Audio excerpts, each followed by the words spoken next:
আসসালামু আলাইকুম। সংবাদে আপনাদের সবাইকে স্বাগত জানাচ্ছি। আমি ফিরোজ তোহা। শুরুতেই সংবাদ শিরোনাম। বাংলাদেশের সর্বশেষ গুরুত্বপূর্ণ আপডেট সংবাদে আপনাকে স্বাগত। শুরুতেই সংবাদ শিরোনাম, পরে বিস্তারিত। শুরুতেই জানাবো সাবেক ছাত্রলীগ নেতা ডাক্তার ইয়াকুবের সম্পদের পাহাড়। সাবেক ছাত্রলীগ নেতা ডাক্তার শাহ মোহাম্মদ ইয়াকুব আলী আজাদের আয় বহির্ভূত প্রায় ১০০ কোটি টাকার সম্পদ অর্জনের তথ্য পাওয়া গেছে। তিনি শহীদ সোহরাওয়ার্দী মেডিকেল কলেজ হাসপাতালের পরিচালক হিসেবে অবসর নিয়েছেন।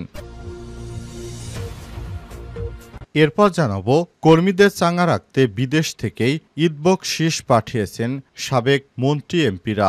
জুলাই আন্দোলনে দেশ ছেড়ে পালিয়ে যাওয়া ফ্যাসিস্ট আওয়ামী লীগের সাবেক মন্ত্রী এমপিরা ভারতে, যুক্তরাজ্য, যুক্তরাষ্ট্র, সিঙ্গাপুর, সংযুক্ত আরব আমিরাতে এবং কানাডা সহ বিশ্বের বিভিন্ন দেশে অবস্থান করছেন। বিদেশে বসেই তারা ঈদে আনন্দ উপভোগ করছেন। তবে কর্মীদের জন্য তারা বিদেশ থেকে টাকা পাঠাচ্ছেন বলে জানিয়েছে দৈনিক যুগান্তর। এদিকে মসজিদে গান বাজানো নিয়ে বিএনপির দুই গ্রুপের সংঘর্ষ, আহত ১০।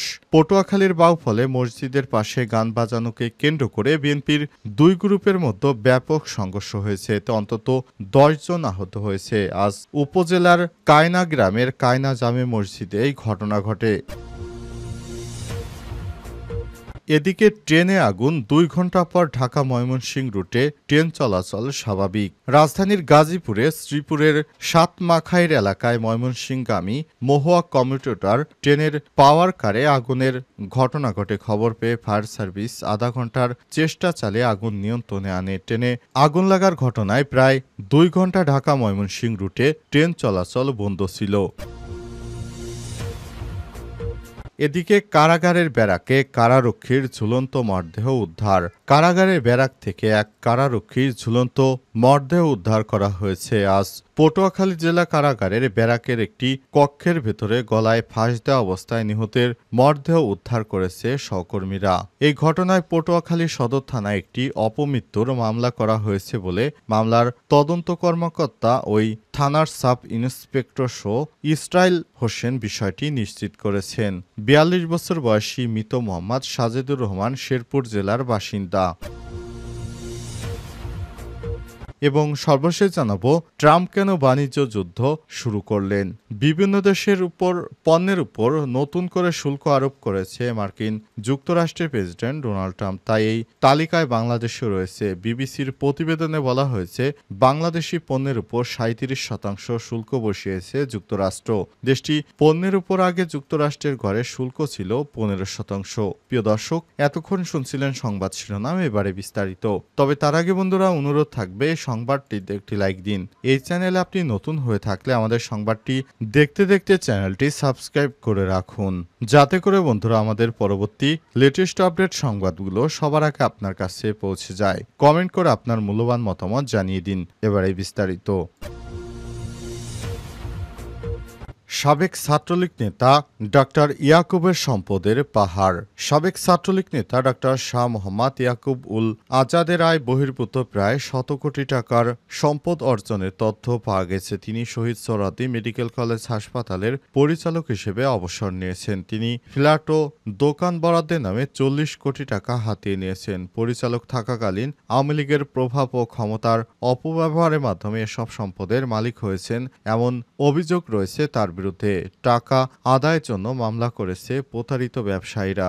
রংপুর নগরীর ধাপ এলাকায় ৫৩ শতক জমির উপর নির্মাণ করেন আর সিটি নামে ১৭ তলা একটি বাণিজ্যিক ভবন। খুলনায় রয়েছে রওশন ক্লিনিক নামে ৫ তলা ভবন। ঢাকার শ্যামলীতে শিয়া মসজিদ এলাকায় ৬৬ কাঠা জমির উপর রয়েছে ৩টি ৯ তলা ভবন। রংপুরে পীরগঞ্জ, ধাপেরহাট ও পলাশবাড়িতে রয়েছে প্রায় ৩৫০ বিঘা জমি। প্রায় ৪ বছর আগে রংপুর নগরীর ধাপ এলাকায় ১৭ তলা আর সিটি নামে বাণিজ্যিক ভবন নির্মাণের জন্য প্রায় ৪.৫ কোটি টাকার পাথর কেনেন। পাথর ব্যবসায়ীরা পাওনা টাকা চাইলে তিনি টালবাহানা শুরু করেন। দেশের পথ পরিবর্তনের পর থেকে তিনি আত্মগোপনে থাকায় পাওনাদারের অর্থ আদায় করতে পারছে না বলে অভিযোগ রয়েছে। বর্তমানে তার যে কি পরিমাণ সম্পদ রয়েছে সে বিষয়টি খোঁজখবর শুরু করেছে জাতীয় রাজস্ব বোর্ড। কর্মীদের চাঙ্গা রাখতে বিদেশ থেকে ঈদ বকশিশ সাবেক এমপি মন্ত্রীদের। জুলাই আন্দোলনে দেশ ছেড়ে পালিয়ে যা ফ্যাসিস্ট আওয়ামী লীগের সাবেক এমপি মন্ত্রী নেতারা ভারত, যুক্তরাষ্ট্র, যুক্তরাজ্য সহ আরব আমিরাত সহ কানাডা সহ বিশ্বের বিভিন্ন দেশে তারা অবস্থান করছেন। বিদেশে বসে আরামে ঈদ উদযাপন করছেন পালিয়ে যাওয়া নেতারা।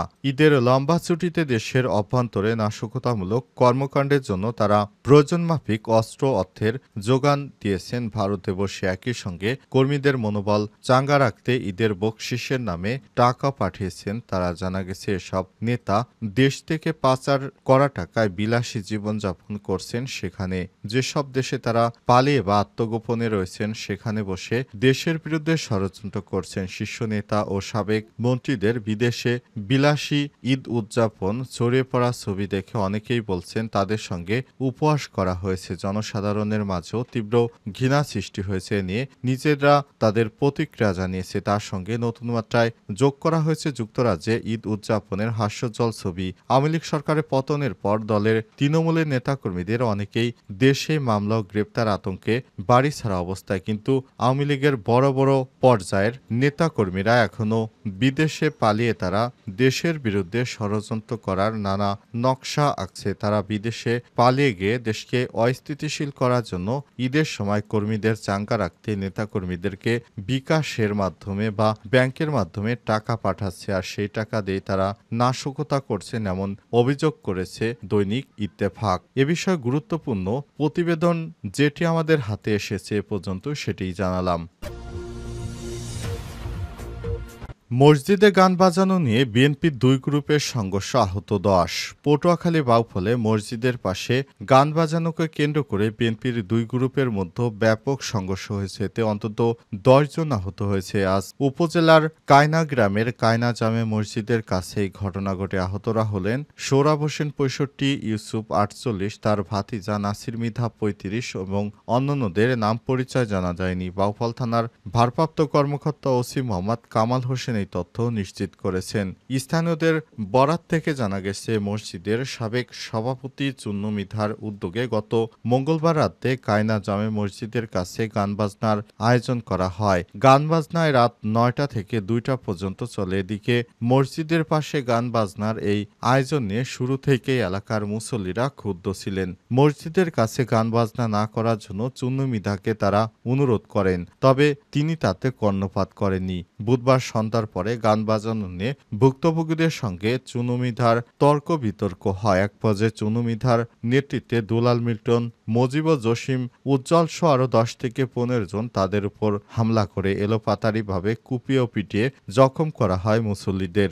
বিএনপির এই নেতার লোকজন সেই সময় এগিয়ে এলে তাদের উপরও হামলা করে। পরে স্থানীয়রা আহতদের উদ্ধার করে বাউফল স্বাস্থ্য কমপ্লেক্সে নিয়ে আসে। হামলাকারী এবং হামলা শিকার উভয় বিএনপি রাজনীতির সঙ্গে জড়িত বলে জানা গেছে। তাদের মধ্যে গুরুতর আহত 3 জনকে ইতিমধ্যেই শেরেবাংলা মেডিকেল কলেজ হাসপাতালে পাঠানো হয়েছে। অন্যদের প্রাথমিক চিকিৎসা দেওয়া হয়েছে। অভিযুক্ত চুন্নু মৃধা বলেছেন, আমি এলাকায় থাকি না, ঢাকার নয়াবাজারে প্লেন শিটের ব্যবসা করি, ঈদে বাড়ি আসি কেরানীগঞ্জ। বিএনপি সদস্য, ঈদ উপলক্ষে এলাকায় গান বাজনার আয়োজন করি। প্রধান অতিথি হিসেবে জিয়া পরিষদের সভাপতি আনিস ভাই, হাজী পলাশ ভাই ও বগার নাইম ভাইও উপস্থিত ছিলেন। এ সময় তিনি বলেন, মঙ্গলবার সন্ধ্যার দিকে আমার 5 বছরের মেয়ে মাশরুফাকে নিয়ে বাড়ি যাচ্ছিল ভাতিজি, তাই সে সময় স্থানীয় দুলাল মৃধার ছেলে সুমন মেয়েকে মারার উদ্দেশ্যে তার গায়ে মোটর সাইকেল উঠিয়ে দেয়। পরে আমি মেয়েকে চিকিৎসার জন্য বাউফল হাসপাতালে নিয়ে আসি। কারা